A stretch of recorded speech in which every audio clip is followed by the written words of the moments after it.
Bonjour à tous, j'espère que vous allez bien. Aujourd'hui, nous allons aborder un travail sur les problèmes et plus précisément sur la marche à suivre. Tout d'abord, voici le problème qui nous servira d'exemple. Julien est parti faire une promenade en forêt. Durant sa balade, il a croisé 3 renards, 7 écureuils, 3 tulipes et 4 belettes. La question est: combien d'animaux a-t-il vu en tout? On va essayer de se rappeler de la marche à suivre. D'après toi, quelles sont les étapes pour résoudre le problème? La première étape peut paraître évidente.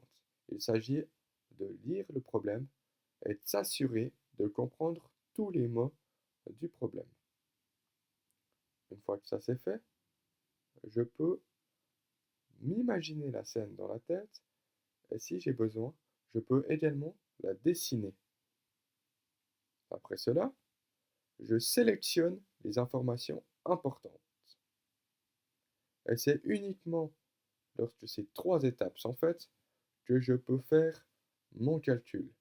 Attention à ne pas le faire trop vite, sinon il y a des risques de faire des erreurs. Et enfin, lorsque mon calcul est terminé, je n'oublie pas d'écrire ma phrase réponse. Commençons ensemble avec la première étape. Je lis le problème et m'assure de comprendre tous les mots du problème. Donc, le problème est à nouveau ici, je le relis une fois. Julien est parti faire une promenade en forêt. Durant sa balade, il a croisé 3 renards, 7 écureuils, 3 tulipes et 4 belettes. La question n'a pas changé. Il s'agit de trouver combien d'animaux a-t-il vu en tout. Lorsque j'ai lu ce problème, il y a certainement 2 mots qui t'ont posé un peu plus problème. Le mot tulipe et le mot belette. Je ne sais pas forcément ce que c'est. Du coup, qu'est-ce que je peux faire avec ces 2 mots? J'ai 3 possibilités. La première, je vais dans mon ami le dictionnaire et chercher ces mots pour les trouver. La deuxième, soit avec l'accord de tes parents ou bien sous la surveillance de ces derniers, je peux regarder ça sur un smartphone, une tablette ou sur l'ordinateur. Ou enfin, s'ils sont présents et d'accord de m'aider, je peux également demander à mes parents. Lorsque tu auras fait ta recherche, tu comprendras que tulipe, ce sont des fleurs, et la belette est un petit animal de la forêt. La première étape est donc terminée. Maintenant, la deuxième. Je dois m'imaginer la scène. Donc Julien est parti faire une promenade en forêt. Durant sa balade, il a croisé 3 renards, 7 écureuils, 3 tulipes et 4 belettes. Ça, c'est le problème que j'ai depuis le début par écrit. Je vais essayer de m'imaginer. Voici Julien. Je sais qu'il est parti faire une balade en forêt.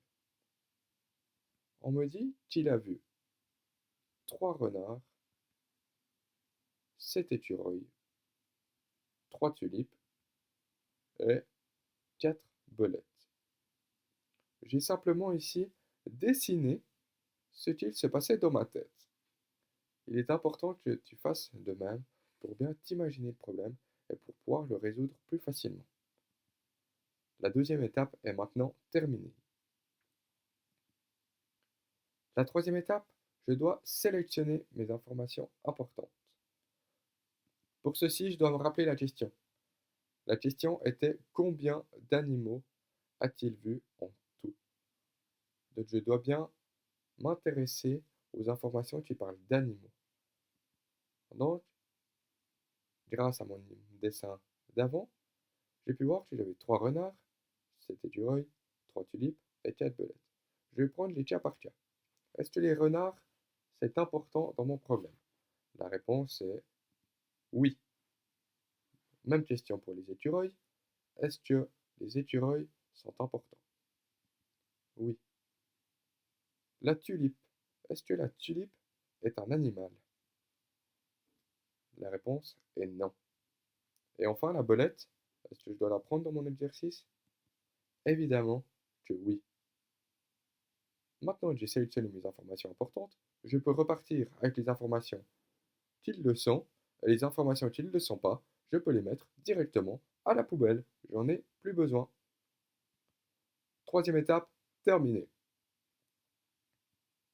Étape numéro 4, le calcul. Je reprends mes informations importantes et la question était combien j'ai d'animaux en tout. Ici, je pense que vous aurez compris que le calcul est 3 plus 7 plus 4. Et je dois trouver la réponse à ce calcul. Attention, tous les problèmes ne se résolvent pas avec une addition. Parfois, je dois faire des soustractions, parfois les deux. Ce qui est important, c'est de bien faire le dessin dans sa tête et comprendre le calcul que je vais devoir faire. Et ne pas simplement faire à chaque fois des plus. Parce que si vous faites ça, vous aurez beaucoup d'erreurs dans vos problèmes. Pour le calcul, je peux le séparer. 3 plus 7 est égal à 10. 10 plus 4 est égal à 14. Mon calcul est fait et ma quatrième étape est terminée. Enfin, cinquième étape, la phrase réponse. Pour ça, je reprends ma question. Combien d'animaux a-t-il vu en tout? Parce que c'est à cette question que je vais devoir répondre. Je me rappelle de mon dernier calcul, qui était 10 plus 4 est égal à 14, donc ma réponse est 14, et je vais devoir faire une phrase avec ça. Ma phrase, je l'ai écrite. Il a vu 14 animaux en tout. Et attention, c'est pas parce qu'on fait des maths qu'on peut oublier le point à la fin de ma phrase. Ma phrase réponse est écrite. Ma dernière étape est terminée. Bravo!